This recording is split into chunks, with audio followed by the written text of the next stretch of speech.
দাদা ভাই, ওর নাম টুকু। ওকে আমি বাংলা বর্ণমালা শিখিয়েছি। ভাবছি কিছুদিনের মধ্যেই ওকে স্কুলে ভর্তি করে দেব। বাবাকে বলেছি ও বড় হলে ওকে আমি বিশ্ববিদ্যালয়ের বাংলা বিভাগে পড়াবো। বাবা বলেছে যদি তুমি বেঁচে থাকতে তাহলে অনেক খুশি হতে।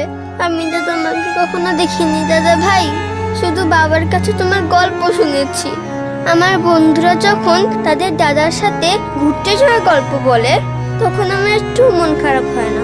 আমি তাদের বলি, তোমরা যেই ভাষায় দাদার সাথে ঘুরতে যাওয়ার গল্প বলো, আমার দাদা সেই ভাষার জন্য প্রাণ দিয়েছে।